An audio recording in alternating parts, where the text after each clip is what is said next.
She's not going to tell you. She's not going to walk up and say, I want you right now. That's not how it works. Thought when desire hits her, it doesn't show up inwards. It leaks through her body.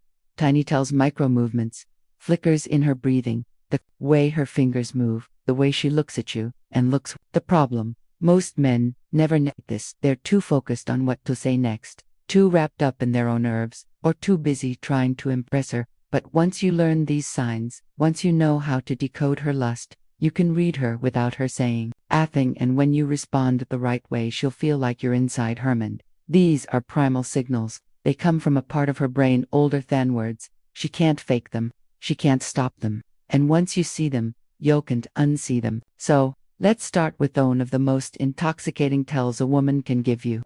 One that's both innocent and loaded with heat. One, she play with something in her hands. It's subtle, almost innocent.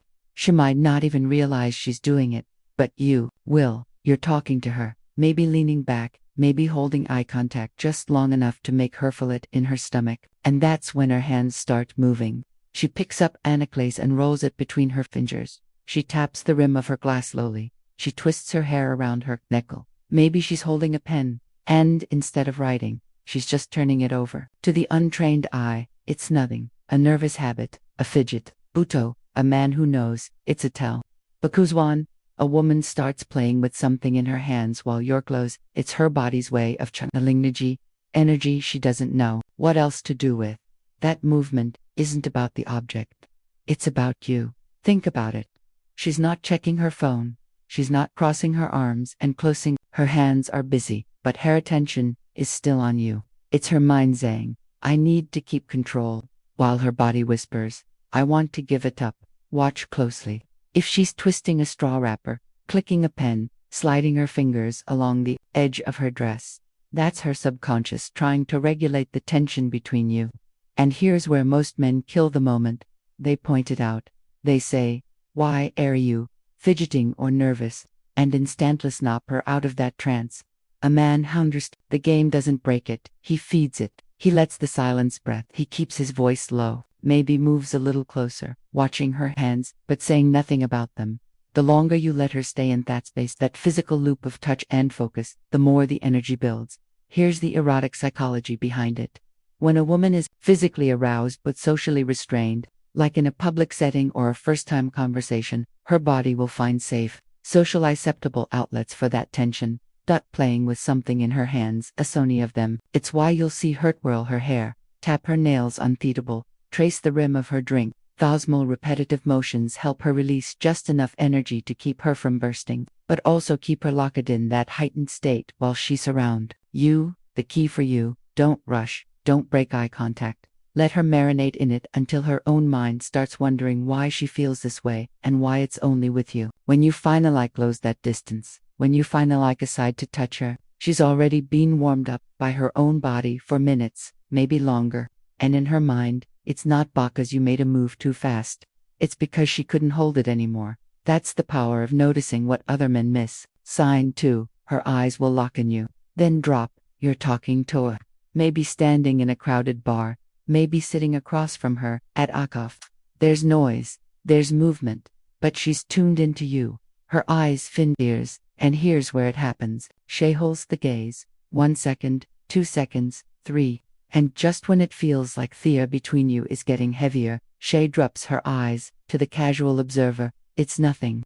Just a glance down. But to a man who knows the language of attraction, it's a flare shot into the night sky. Why? Because this moment is primal. It's as old as human courtship.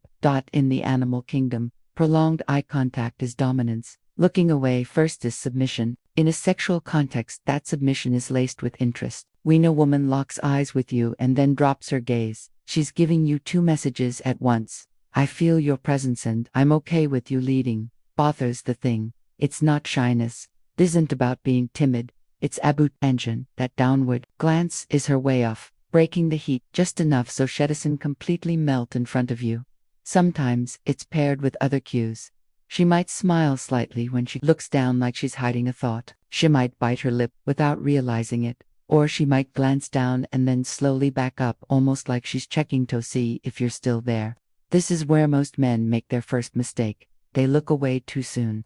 They feel that surge of intensity when the eyes lock and instead of leaning into it, they cut it short because it feels too intimate. Or worse, they make a joke to break the tension. Why are you staring at me like that? The moment you do that, you've drained the electricity from the room. The man who wins, he stays right there in it. When her eyes meet his, he doesn't blink too fast, doesn't twitch, doesn't start talking faster. He just holds calm, steady, letting the silence breath like it's his home. And here's the subtle power move. You decide when to break the contact. Not instantly, not aggressively, but just a beat after. She looks away. You let her feel that you were the one who released the moment, not her. There's an intoxicating psyche behind this. When you hold her gaze just that fraction longer, you're signaling that you're comfortable with intensity. Most men flinch under it. You didn't. That plants a seed in her mind. If he can hold me like that with just his eyes, what else can he do? I remember once sitting in a quiet speakeasy with a woman I'd just met. We were telling stories, laughing lightly, and on mid-laugh, she stopped. Her eyes locked into mine. No noise, no distractions, just that steady pull. I didn't move, I didn't smile, I didn't rush to speak, and after about 4 seconds, she looked down at her drink, touched the rim of the glass, and smiled to herself. That smile wasn't about the story we just told. It was about the moment that had just passed. A moment where she'd felt something she couldn't quite put into words. Sign 3. She played with something in her hands.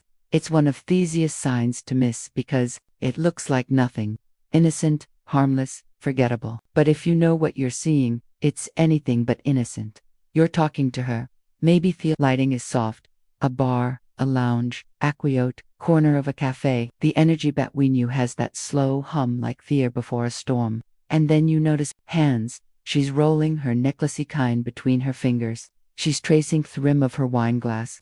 She's twisting a straw wrapper. She's absent-mindedly stroking her own wrist. To someone else, it's just fidgeting. To you, it's a tell. See, when attraction's taught to build, the body generates energy. Sometimes it's subtle, just a rise in heart rate. Sometimes it's more flushed skin, faster breathing. But there's another outlet for that energy, and it shows up in the hands. Think of it as displacement. She's feeling something in her body that's too much to hold still. So, her fingers find something safe to touch, to play with, to move. It's a way of releasing the tension without really releasing it. And here's where the psychology gets interesting. She's not doing this with just anyone. If she's bored, her hands are still, she's distracted, they're in her phone. But if she's into you, they'll be moving slowly, repetitively, like her body is keeping itself busy while her mind and eyes stay on you. Onuf, the most common example's twirling hair. It's cliché for a reason. When a woman wraps a strand of hair around her finger and lets it slide, she's engaging in a sensual act disguised as a harmless habit. The motion mimics touch. It's comforting, self-soothing, and subtly erotic all at once. I've seen this play out countless times. I remember a night in a low-at jazz bar. I was speaking to a woman across a small table, and the conversation had slowed into those pauses that are more about energy. That she was holding a cocktail glass, and without even realizing it, she began running her fingers slowly around therum, around and around, never looking at the glass. Her eyes stayed locked on me. She wasn't thinking about that glass. Her body was just busy channeling. That's when I knew the tension had moved out of the realm of polite conversation and into something physical. Now her rest critical part. Most men ruin this moment. They'll make a comment. Why are you fidgeting? Or they'll call it out playfully. You're nervous, aren't you?